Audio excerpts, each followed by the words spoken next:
इतिहास का सबसे भयानक क्षण केवल युद्ध का नहीं था, बल्कि एक योद्धा अर्जुन के भीतर टूटते हुए साहस का था। कुरुक्षेत्र की रणभूमि, जहां शंखनाद से आकाश कांप रहा था और लाखों योद्धा आमने सामने खड़े थे, वहीं एक ऐसा क्षण आया जिसने मानव चेतना को सदा के लिए बदल दिया। कुरुक्षेत्र में युद्ध का निर्णय अंतिम होने ही वाला था। तभी अर्जुन ने अपने सारथी कृष्ण से कहा कि रथ को दोनों सेनाओं के बीच ले चलें, ताकि वह देख सके कि उसे किनसे युद्ध करना है। लेकिन जैसे ही उसकी दृष्टि विरुद्ध पक्ष पर पड़ी, वहाँ उसे शत्रु नहीं दिखे। वहाँ उसके पूज्य गुरु द्रोणाचार्य, पितामह भीष्म और अपने ही रक्त संबंधी खड़े थे। और उसी क्षण अर्जुन का हृदय टूट गया, हाथ कांपने लगे, गांडीव फिसल गया और वह युद्ध से नहीं, पाप से डर गया। यह किसी वीर की हार नहीं थी, यह एक आत्मा का संकट था। ठीक उसी क्षण जब जीवन और मृत्यु आमने सामने खड़े थे, श्रीमद् भागवत गीता का जन्म हुआ। भगवत गीता शांति के आश्रम में नहीं, बल्कि संघर्ष की रणभूमि में प्रकट होती है।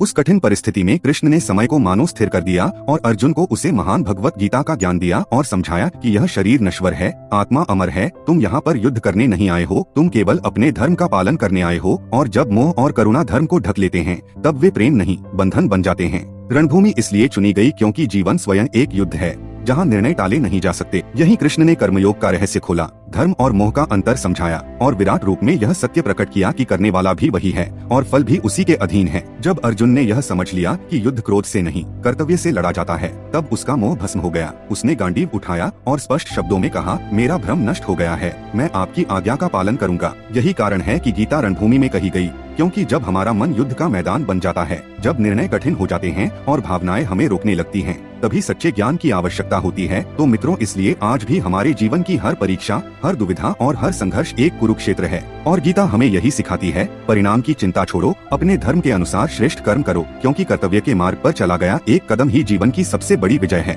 तो मित्रों, यह रहा आज की शिक्षा। आशा करता हूँ आज की कहानी आपको बहुत ज्यादा पसंद आया है। इस वीडियो को ज्यादा से ज्यादा शेयर करें ताकि बाकी लोगों की जिंदगी में भी थोड़ा बहुत सुधार देखने को मिले। साथ ही इस चैनल को सब्सक्राइब करना ना भूले। क्या आप जानते हैं, इस कुरुक्षेत्र युद्ध के पीछे एक आदमी जिम्मेदार था, जिसने तलवार से नहीं बल्कि अपनी बुद्धि से इस जंग की सूचना किया था। यह कहानी जानने के लिए नीचे दिया गया वीडियो जरूर देखें और कमेंट करें। जय श्री कृष्ण। आपको हमारा यह वीडियो पसंद आता है तो हमें आप अपना आशीर्वाद यहाँ पर दे सकते हैं। बहुत बहुत धन्यवाद। नमस्कार।